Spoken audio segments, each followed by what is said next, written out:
Caller line లో ఉన్నారండి Manohar from Detroit. Yes Manohar garu. నమస్తే సార్. ఒక 2 క్వశ్చన్స్ ఉన్నాయండి. Honourable prime minister talked about Viksit Andhra Pradesh అన్నారు. Can you explain about Viksit Andhra Pradesh అంటే ఏంటి? స్పెషల్ స్టేటస్ ఇస్తారా, పోలవరం చేస్తారా, లేకపోతే ఫండింగ్ వైజ్ ఏ అంశాలకి ఫండింగ్ ఇస్తారు అంటే దానిపైన క్లారిటీ లేదండి. సెకండ్ క్వశ్చన్ ఏంటంటే, ఇప్పుడు what is the status of this Vivekananda Reddy murder case from CBI అండి? 5 years అయిపోయింది కదా, ఇంకా ఎన్ని సంవత్సరాలు వీళ్ళు ఇన్వెస్టిగేషన్ చేస్తారు? ఏంటి జ్యుడిషియల్ రిఫార్మ్స్ తీసుకొస్తారా? మరి అసలు ఎన్ని సంవత్సరాలండి ఒక మర్డర్ కేసుకి 5 years సిబిఐ తీసుకుంటే? దట్టు ప్రైమ్ మినిస్టర్ కింద పనిచేసే ఒక అత్యున్నత దర్యాప్తు సంస్థ ఇన్ని సంవత్సరాలు తీసుకొని కేసుని ప్రొలాంగ్ చేయటం, అది అర్థం కావడం లేదు అసలు. అది దేశానికి అవమానం కదా. ఇక్కడ FBI అమెరికాలో అంటే ఏదైనా మర్డర్ కేసు వారం 10 రోజుల్లో తేల్చేస్తారు.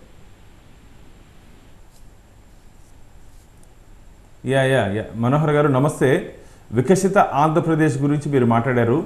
ఏ విధంగా వికసిత్ భారత్ పేరుతో భారతదేశాన్ని అన్ని రంగాల్లో అభివృద్ధి పదంలో ముందుకు తీసుకోబోవాలని చెప్పి ఒక సంకల్పంతో పనిచేస్తున్నటువంటి కేంద్ర ప్రభుత్వం నరేంద్ర మోడీ గారు, అలాగే ఇక్కడ ఈ 5 సంవత్సరాల కాలంలో ఆంధ్రప్రదేశ్ పూర్తిగా అంధకార ప్రదేశ్గా మారిపోయింది. ఈ అప్పుల ఊబి నుంచి అభివృద్ధి ప్రదేశ్గా మార్చాలంటే ఖచ్చితంగా ఒక మంచి సంక్షేమ పథకాలతో పాటు పారిశ్రామిక పెట్టుబడులు రావాలి. తద్వారా రాష్ట్ర ఆర్థిక ఆదాయం పెంచాలి, ఉద్యోగ ఉపాధి అవకాశాలు పెరగాల్సిన అవసరం ఉంది. కాబట్టి కేంద్ర ప్రభుత్వం ఆంధ్రప్రదేశ్ని అన్ని రంగాల్లో, మనకు కోస్టల్ కారిడార్ దాదాపు 972 కిలోమీటర్ కోస్టల్ కారిడార్ ఉంది. అలాగే జిల్లాలకు ప్రత్యేకత ఉంది.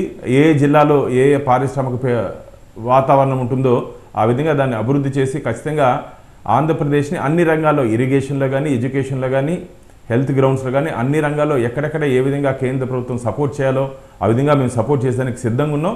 తొందరలోనే, ఎందుకంటే మేము వచ్చి అధికారంలోకి కేవలం 30 రోజులు అయింది కాబట్టి రాబో రోజుల్లో ఒక బ్లూ ప్రింట్ తయారు చేసుకొని వికసిత్ ఆంధ్రప్రదేశ్ని రాబో రోజుల్లో ఖచ్చితంగా ముందుకు తీసుకుపోతామని చెప్పి మీకు తెలియజేస్తూ, రెండో అంశం వివేకానంద రెడ్డి గారి మర్డర్ కేసు, అది కోర్టు పరిధిలో ఉంది కాబట్టి దాని మీద ఎక్కువ కామెంట్ చేసే అవకాశం కూడా లేదు. కానీ మీరు ఇంతకుముందు మాట్లాడుతూ సిబిఐ ప్రధానమంత్రి అండర్లో పనిచేస్తుందన్నారు.